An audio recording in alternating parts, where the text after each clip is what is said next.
In this video, I'm going to give you 7 tips on overseeding a Bermuda grass lawn with winter ryegrass. Let's get started. This is my Bermuda grass lawn. If you're a follower of the channel, you're probably familiar with it. I do a lot of videos out here in my own lawn. Some years I've overseeded with ryegrass, some years I have not. Let me tell you what I have learned, do's and don'ts, tips to make sure you get this thing right. I had somebody recently email me a question that made me think about doing this video, and the question was this: hey Jason, I have a customer that's wanting to overseed with winter ryegrass. Should I apply the pre-emergent? Okay, so number one tip here, no pre-emergent in the fall before you overseed with ryegrass. Let me share a brief illustration. I don't know if I'll ever get out of my mind. I had a customer that I just spray their front yard, and their backyard was kind of shaded. I don't really spray the back part, and he had put out ryegrass in his backyard one year, and it was so lush and green, it looked great, but he didn't do the front yard, as my memory serves me correctly. Well, the next year, he put out ryegrass in the backyard, and it looks like he tried to put it in the front yard. The problem is he didn't tell me that he was gonna do it. I'd already sprayed Spectacle Flow on the yard, which is a pre-emergent, and I mean, he had about 4 blades of grass pop up in the front yard. It looked terrible. I mean, it didn't look terrible, it just didn't grow. He wasted his money. So the pre-emergent is definitely a no-no. You know, you say, well, Jason, if I don't put a fall pre-emergent out, am I not gonna get weeds, poa annua, and all this stuff? Well, in my experience, yes, you might have a little bit more weeds, but I do think there's a sense where that ryegrass, one, it definitely hides a lot of the weeds, okay, because you got the ryegrass and you might be mowing it, so you're gonna be mowing the weeds and things, so it's not nearly as noticeable. But two, I think there might be some truth to the competition of all that ryegrass that might keep some of the weeds from not being as bad. I wouldn't worry about that. That's the weed part is not a big deal. I think, in my experience, with a nice, thick, dense coat of ryegrass, the weed pressure is not that bad. But number one tip, definitely don't put your pre-emergent out. But you can put it out in January, February is the time frame when I do it for your spring application, which is really a late winter application, to get ahead of your crabgrass. Do that, even if you got ryegrass, putting out prodiamine. So you can do that application for sure. The other strategy some people might use, let's just say you're worried about POA, you might wait later and put out like a post-emergent product to help control POA. So let's just say you waited till after you thought some POA had germinated, and then you want to put out Revolver and then come back after that and overseed. The problem with that is, one, I wouldn't recommend that because one, I just found out recently that it seems like more POA actually germinates early in the year, like January, February, March, in that time frame, than it does in the fall. So I don't think there's that much POA is going to be a huge issue. And then two, you're pushing your timing back on overseeding to might be a little bit late getting that down. So I would just say no pre-emergent in the fall. The second tip would be whether to use perennial ryegrass or annual ryegrass. Well, I've used annual ryegrass in the past on sometimes, and I'm telling you, it doesn't look nearly as good, not nearly as dense, and it just grows super tall in the spring when it starts taking off. It just does not make nearly as uniform of a beautiful lawn. Where the perennial ryegrass, the downside of it, definitely more expensive, but if you want that nice look that we're going for, like it's in the thumbnail on this video, and you need to go with the perennial ryegrass. So if you want to save money and just want something to look halfway decent, annual ryegrass is really cheap and it will grow, but there's really no comparison when it comes to the look of it.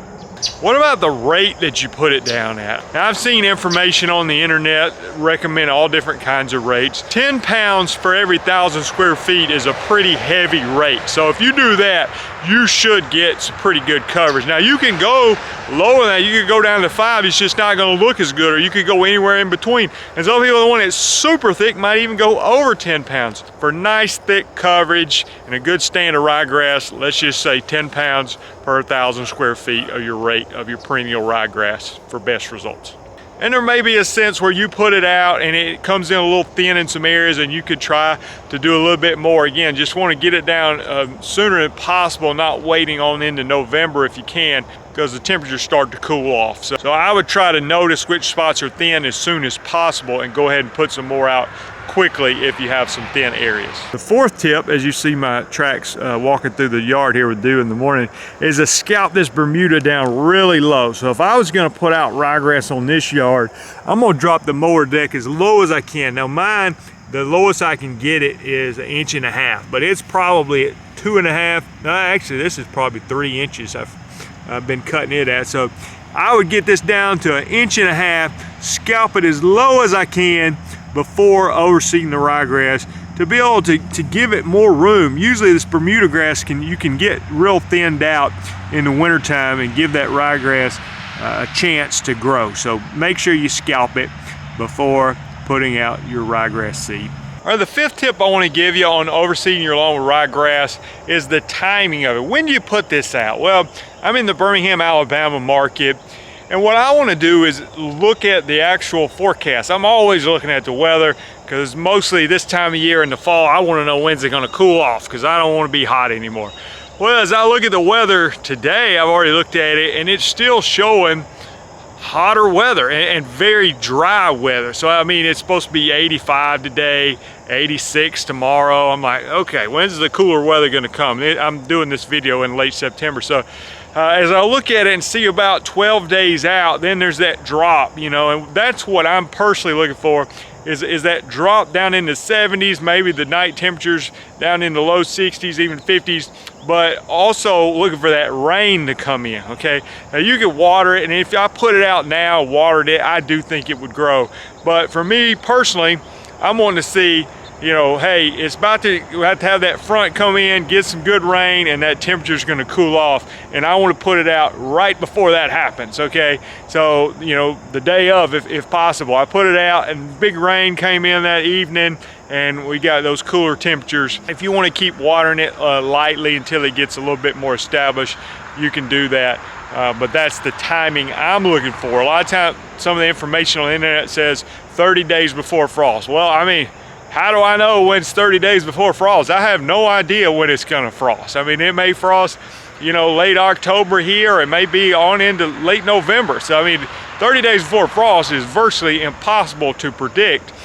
So I'd say look at the 2-week forecast and see when that colder weather's moving in and some rain. I mentioned another one, but the sixth tip is watering it. Yeah, the water is super important, but this is not one of these things. I personally don't think that it has to be watered every single day for the first 10 days to survive. I've seen people that go out there and they plant it too early and it's hot, and then eventually it rains and it grows anyway, okay? So yeah, ideal circumstances, I'm gonna put it out and let it get rain on. I'm gonna water it, I'm gonna keep it watered until it becomes more established. But I think it's a little more forgiving than that in reality. But what you don't want to do is put it out there when it's 90 degrees and there's no rain in the forecast for the next 2 weeks. That just doesn't make good sense. Don't be in such a hurry. And the other thing for me, like, I don't want to put it out too early because my Bermuda grass is still growing like crazy, okay? Not as fast as it was in the summer, but I want to wait till that Bermuda's really slowed down and almost stopped growing,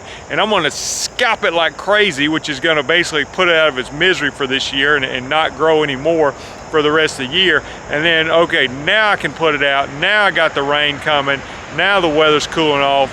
Now my ryegrass has a good chance to be successful. And the seventh tip on overseeding with ryegrass, and again, this video is not saying go overseed your lawn with ryegrass. I'm not overseeding mine this year. I think I did last year in my backyard because I had put some sod out that hadn't really filled all the way in yet, and it had some basically muddy areas. I didn't want it just being mud, so I put some out. But what about getting rid of it? The seventh tip is how to get rid of it. Well, you know, one thing you can do is when it starts growing really fast in the spring and your Bermuda's starting to transition a little bit, I like to do this anyway, is I like to cut my Bermuda down really short to try to get rid of any dormant Bermuda. Now, hopefully you cut it down short before you put your ryegrass out, but by doing that, you might stress out the ryegrass a little bit. But this is probably not gonna kill it, but this can help it start to transition. Now, a lot of times it will die out on its own, but that might take a while. It's gonna have to get pretty hot to actually kill it off completely. And for me, I get annoyed with it in about, you know, late March into April because the ryegrass is growing so fast, and I'm ready for my Bermuda to start thriving at that point and transition and turning green. So when I'm ready to get rid of it, The number one product that I have used to get rid of is called Katana, K-A-T-A-N-A. And it's a great product for getting rid of ryegrass on a Bermuda grass lawn. Now there's other products. People say metsulfuron, you know, it's a really cheap product. I don't know that it's just going to kill it. It'll probably stun it. Maybe at higher rates it will. Somebody want to leave in the comments if you had success killing ryegrass with metsulfuron. But it is a cheap product where Katana is going to be a good bit more expensive. The other thing you could do if you do it early enough, let's just say February, before the grass starts transition, when it's still at least mostly dormant, you could go in with a rate of glyphosate like 32 ounces per acre, probably less than that, to be honest with you. And I wouldn't want to wait till March to do that, because at that point you probably are going to stunt your Bermuda a little bit, depending on where you live. But if you want to go a cheap route, you could go with a low rate of glyphosate, which is active ingredient found in Roundup, and that would knock it out. But again, you're going to have to do that a little bit earlier, or you're going to stunt your Bermuda. I hope this video has been helpful for you. I wanted to mention the 2024 Lawn Care Life Conference coming up February 23rd, 24th. Go to lawncarelife.com, click on conference for the details for that. A lot of people have signed up. Hope some of you will be at the Equip Expo this year. I'm going to be there. Come by and see me. I know I'm going to be in the Exmark booth handing out t-shirts, I believe, on Thursday. So look forward to meeting some of you in person there. And also, if you want to get a weed control and fertilization like me, and you deal with warm season grasses, go to lawncarelife.com. You'll find the Weed Control and Fertilization Academy. A lot of people take advantage of that. Thanks for watching. We'll see you guys in the next video.